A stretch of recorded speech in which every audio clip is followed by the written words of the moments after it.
Boa noite, pessoal. Agora a gente entra, como prometido, na matéria de tutela. Então, antes de a gente entrar nas especificidades dessa matéria de tutela, eu peço a vocês que façam uso do conhecimento nerd que alguns de vocês tenham, quem não tem, eu só lamento, né?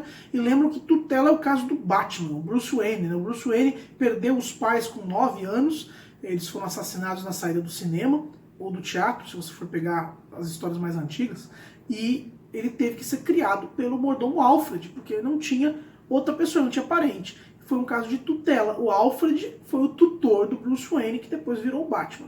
Então, quando a gente estiver tratando de tutela, se vocês lembrarem do Batman, todo mundo vê o filme do Batman, não é possível. Daí vocês vão conseguir lembrar, aí conseguir encaixar nas situações. Bem, então, tutela.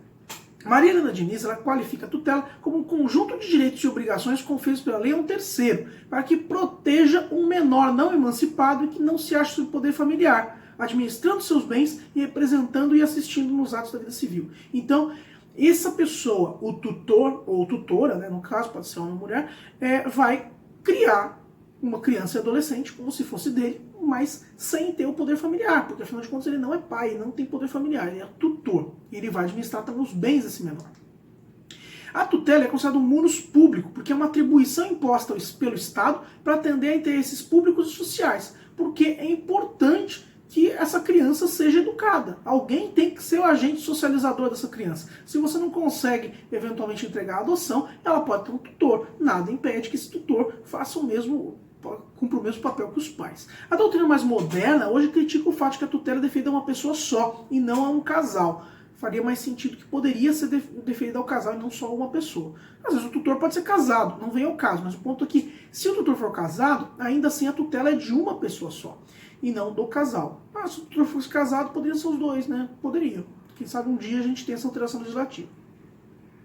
O ECA, no artigo 28, menciona que a colocação em família substituta vai se fazer mediante guarda, tutela ou adoção, independentemente da situação jurídica da criança ou adolescente nos termos dessa lei. Então a tutela é uma das formas de se inserir um menor numa família substituta. A gente já falou sobre adoção, a gente está falando sobre tutela e a gente vai encerrar o semestre falando sobre guarda. Então, a gente vai abordar todas essas formas de inserção do menor em família substituta. Quais são as partes da tutela? De um lado a gente tem o tutor, que exerce munus público, né? No nosso exemplo do Batman é o Alfred, o mordomo, e o tutelado, também chamado de pupilo, que é o menor de quem os bens e interesses são administrados pelo tutor. Bem, a tutela é diferente de representação e assistência. A representação é aquele instituto que vai atender os menores de 16 anos para casos específicos para praticar os atos da vida civil. E a assistência vai ser um instituto que vai atender os interesses dos menores entre 16 e 18 anos também para praticar certos atos da vida civil. A tutela já tem um sentido muito mais genérico. Ela é voltada para administrar os interesses dos menores, sejam absolutamente ou relativamente incapazes. Quer dizer que o tutor ele vai representar o menor até os 16 anos e depois ele vai assistir o menor de 16 a 18 anos? Exatamente, pequeno gafanhoto. Essa que é a ideia. Além de outras atribuições que a gente vai ver ao longo dessa aula e da próxima. Então, os filhos menores vão ser postos em tutela, de acordo com o artigo 1728 do Código Civil, quando os pais falecerem ou sendo esses julgados ausentes, e quando os pais decaírem do poder familiar. Então, nessas duas situações, né, ou eles falecem, ou eles ficam ausentes, ou eles decaem do poder familiar, perdem o poder familiar. A gente viu esses casos de perda do poder familiar em outra aula. E a conclusão desse artigo 1728 é que tutela e poder familiar não tem como coexistir. Se existe poder familiar, não pode existir tutela. Mas se existe tutela, não existe poder familiar. Porque a tutela substitui o poder familiar, certo? Então, quais são as tutelas previstas no nosso ordenamento? A gente tem a tutela testamentária, a legítima e a dativa. E vocês que estão no alto do 6º período já conseguem entender o que é cada uma dessas tutelas simplesmente pelo nome. De qualquer forma, a tutela testamentária, pelo parágrafo único de 1729, é aquela nomeação de um tutor pelo testamento ou outro documento autêntico. Então, os pais do Bruce Wayne provavelmente deixaram um testamento que o mordomo Alfred teria que ser tutor do Bruce Wayne. Em 1730, do Código Civil, vai dizer que é nula a nomeação de tutor pelo pai ou pela mãe, que ao tempo da morte não tinha o poder familiar. Então, se o pai não tinha o poder familiar, porque perdeu ou coisa do gênero, ele não tem como nomear um tutor para o filho. Porque o tutor é como se ele estivesse do alto do seu poder familiar, nomeando alguém para cuidar daquele menor. Bem, então a tutela, no caso da tutela testamentária, é um ato de última vontade que institui. Esse ato de última vontade pode ser um testamento, pode ser um legado, pode ser um codicilo. E a gente vai ver a classificação, a conceituação desses termos, o testamento com legado ou codicilo, quando no semestre que vem a gente tiver direito às sucessões. A tutela legítima, por sua vez, como o próprio nome diz, ela é decorrente da lei, ou seja, a lei estabelece uma ordem de nomeação. A doutrina entende que essa ordem de nomeação presente no artigo 1731 não é rígida ou obrigatória, então o juiz vai poder avaliar, um caso concreto, quem seria o melhor tutor para o menor. De todo modo, quem são esses parentes que constam no artigo 1731? No inciso 1º, os ascendentes, preferindo o grau mais próximo ou mais remoto. Então, se os pais falecem, a primeira opção de tutor vão ser os avós. Se não estão os avós, seriam os bisavós e assim por diante. E os colaterais até o 3º grau, preferindo os mais próximos ou mais remotos. E no mesmo grau, os mais velhos ou mais moços. Em qualquer dos casos, o juiz vai escolher entre eles o mais apto a exercer a tutela em benefício do menor. Então, não tendo ascendente, vai para os colaterais até o 3º grau, notadamente os tios, né? Os mais próximos, os mais remotos. Então, você vai ter toda a situação. Colaterais até o 3º grau, quer dizer que você vai ter até os irmãos, né? O irmão mais velho, maior de idade, poderia ser tutor do irmão mais novo. 2º grau, 3º grau e assim por diante. E a tutela dativa, prevista em 1732, como o próprio nome diz também, né, aquela que vai ocorrer na falta de tutela testamentária legítima e vai ser nomeada pelo juiz. O juiz vai nomear um tutor idôneo pelo artigo 1732 e residente no domicílio do menor, caso não haja tutela testamentária nem legítimo, quando esses foram excluídos ou excusados da tutela, que é uma situação que a gente vai estudar nessa aula, e quando removidos por não idôneos o tutor legítimo e o tutor testamentário. Existe um princípio importante que é o princípio da unicidade da tutela. Havendo irmãos órfãos, o tutor vai ser um só. É isso que está acontecendo, está sendo previsto no artigo 1733, caput. Aos irmãos órfãos vai se dar um só tutor. Então vai separar os irmãos para terem tutores diferentes em casos diferentes. E o parágrafo 1º estabelece que no caso de ser nomeado mais de um tutor por disposição testamentária sem indicação de precedência, entende-se que a tutela foi cometida ao primeiro. Ou seja, eu nomeei fulano, ciclano, beltrano como tutor do meu filho. Então, primeiro fulano, se ele não puder, vai ser outro. Se o outro morrer, vai ser o outro e assim por diante.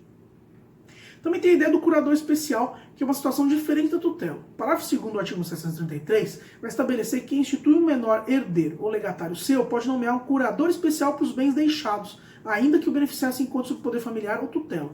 Eu, pessoalmente, acho que esse dispositivo nem deveria constar nessa parte do Código Civil. Isso tem muito mais a ver com legado, né, o direito testamento e tudo mais. Eu coloco um menor herdeiro e quero nomear um curador especial para os bens desse menor. Estão vendo que não tem nada a ver com poder familiar, não tem nada a ver com ter pai e mãe vivos ou não. Então, essa situação é diferente da tutela e está no lugar errado. De qualquer forma, eu, testador, poderia nomear um curador para os bens que eu deixo para o menor.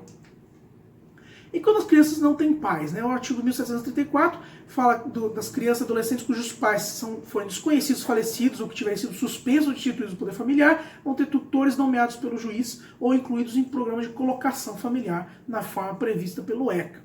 É uma nova redação. Antes de 2009, não se falava de crianças e adolescentes cujos pais forem desconhecidos, falecidos ou tiverem sido suspensos ou destituídos do poder familiar. Falava do menor abandonado, que é uma expressão menos genérica que a atual. Então se trocou aí, não se menciona mais menor abandonado no Código Civil. Se existem situações em que é impossível para a pessoa ser tutora. Esse rol trata-se de uma falta de legitimação para o ato. E esse rol das pessoas impossibilitadas de exercer a tutela se encontra no artigo 1735 do Código Civil. Então, quem que não pode ser tutor e vai ser exonerado da tutela caso exerça? Primeiro, aqueles que não tiverem a livre administração dos bens. Digamos que uma pessoa que é menor de idade não pode ser tutora de outra. Uma pessoa que é pródiga também não vai ter a livre administração dos seus bens, não pode ser tutora de outra. Segundo caso, aqueles que no momento de se definir a tutela se acharem constituídos em obrigação para com o menor, ou tiverem que fazer valer direitos contra este, e aquele cujos pais, filhos ou cônjuges tiverem demanda contra o menor. Existe um conflito de interesse potencial, né? Porque se o menor me deve dinheiro, eu vou ser tutor dele. A primeira coisa que eu vou fazer é que ele me pague, né? Então, eu vou estar administrando os bens dele. Então, existe aí uma impossibilidade de tutela. Os outros incisos 3º e 4º do artigo 1735 tem uma certa relação, né? O inciso 3º, inimigos do menor ou de seus pais que tiverem sido por esse expressamente excluídos da tutela. Pode acontecer. O inciso 4º, condenados por crime de furto, roubo, estelionato, falsidade, contra a família ou os costumes, tenham ou não cumprido pena. Então, ainda que a pessoa esteja não cumprindo pena, né? Uma situação que ela está recorrendo ainda, ela não poderia, talvez, exercer essa função da tutela. Para o enunciado 636 do 8º Jornal de Direito Civil, o impedimento para o exercício da tutela, nesse caso, poderia ser mitigado para atender o princípio do melhor interesse da criança. Então, às vezes, para atender o melhor princípio do melhor interesse da criança, é melhor nomear como tutor aquele tio dele que é bandido, é ladrão, do que deixar ela ao relento. Então, essa é uma questão que a doutrina ponderou, né? Além disso, a gente também tem o inciso 5º, que vai falar das pessoas de mau procedimento, falhas em probidade e as culpadas de abuso em tutorias anteriores. Essa questão é totalmente aberta e vai ter que ser analisada casuisticamente. Então, essas pessoas não podem ser nomeadas tutoras. Além disso, também pelo inciso 6º, aquelas que exercerem função pública incompatível com a boa administração da tutela. Seria uma pessoa que tem uma função pública e vai ser difícil ser um tutor da criança. A doutrina, de forma, para mim, absolutamente injustificável e incrível, menciona que não poderia ser tutor, juiz, promotor, delegado de polícia. Eu acho que a doutrina está meio que protegendo essas classes, porque ser tutor, como a gente vai ver na próxima aula, dá um trabalhão do caramba. Então, talvez por causa disso a doutrina resolve falar que não, olha, certas pessoas têm muitas responsabilidades na vida e não podem ser tutoras. Eu acho complicado, porque imagina só que um sujeito morre, não tem mais nenhum parente, deixou o filho, e o único parente que ele tem é o irmão dele que é juiz. O irmão dele não vai poder ser tutor dessa criança? Me parece um excesso sei lá, argumentativo por parte da doutrina. E essa questão de função pública incompatível com a boa administração da tutela, também, na minha opinião, é uma cláusula geral que a gente vai ter que analisar casuisticamente. Além da impossibilidade da tutela, que a pessoa não pode nem ser nomeada tutora, e se ela for nomeada tutora, ela tem que ser destituída, existem os casos de escusa da tutela. A escusa, como o próprio nome diz, é a pessoa poder usar isso como desculpa. Assim, olha, eu até queria, mas eu não posso, olha só, na verdade eu queria, mas eu não quero, eu tenho uma desculpa para não ser tutor. Se ela quiser ser tutora, ela pode, mas ela pode usar esse argumento para não ser tutora sem nenhum tipo de problema. Então, é um direito potestativo, que está elencado no artigo 1736 do Código Civil. E esse procedimento de escusa, que a gente também vai ver, vai correr perante a Vara de Infância e da Juventude. Então, existem alguns propósitos de revogação de alguns dispositivos. Então, vamos ver um por um primeiro. Quem que pode se excusar da tutela? Mulher casada. Primeiro caso que a gente não consegue entender. Por que mulher casada poderia se excusar da tutela, mas o homem casado não? Cadê a isonomia aí? Mas o nome deve ser para pessoas casadas em geral, ou então excluir qualquer menção a isso. Esse é o primeiro ponto. Segundo ponto, maior de 60 anos. Porque uma pessoa com mais de 60 anos não teria capacidade de criar uma criança? Também tem um problema aí, né? Inciso terceiro, aqueles que tiverem sob sua autoridade mais de 3 filhos. Aí a gente entende, a pessoa já tem 3 filhos para dar conta, vai ter que dar conta de mais uma criança, realmente acaba sendo complexo demais. Impossibilidades por enfermidade, compreensível. Aqueles que habitarem longe do lugar onde se haja de exercer a tutela, também é compreensível. Você não pode exigir que a pessoa mude de domicílio, mude de cidade, de estado para ser tutor. Aqueles que já exerceram tutela, já exercem tutela ou curatela, ou seja, eles já estão exercendo com alguém, já é um problemão, porque a gente vai ver que tem muitas incumbências no tutor. E os militares em serviço, o que também é compreensível, porque o militar em serviço pode ser mandado para a Amazônia a qualquer momento, e daí como é que ele pode ser tutor de alguém? Bem, então, como eu disse, existem algumas propostas de revogação do dispositivo sobre mulheres casadas. A proposição 136 da primeira Jornada de Direito Civil propõe excluir esse inciso. Então, ninguém, independentemente de estar casado ou não, de ser homem ou mulher, pode se excusar da tutela por conta disso. O maior de 60 anos também tem uma situação de ser preconceituoso ou não, só que, assim, para a doutrina que diz que isso seria uma questão de preconceito, a gente fica pensando que talvez não seja o caso de se debater um preconceito, porque é um direito, não é uma limitação da autonomia privada, né? Se a pessoa quiser ser tutora, ela pode, mas se ela não quiser ser tutora, ela vai ter um direito, depois de 60 anos, de falar assim, eu tô cansado demais, já passou a minha época da minha vida de cuidar de criança, não quero. Então faz sentido.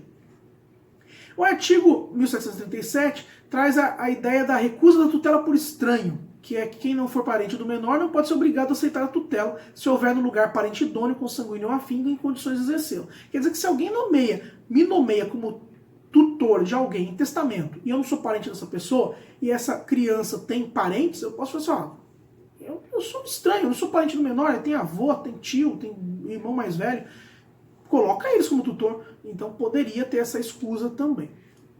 Essa escusa vai acontecer como? O artigo 1738 vai dizer que a escusa vai se apresentar nos 10 dias depois da designação e sob pena de decadência. Depois disso ele não pode alegar mais. E se o motivo ocorrer depois de aceita a tutela, os 10 dias vão contar do momento que sobrevier. Então eu já tenho 2 filhos. Eu não quero me escusar da tutela, não tem nem motivo para escusar. Então eu viro tutor de alguém. Daí nasce meu 3º filho. Daí surge uma situação que me permite escusar da tutela. Daí eu vou lá e peticiono nos autos do procedimento de tutela e falo, olha, juiz, agora eu tenho 3 filhos, não dá mais.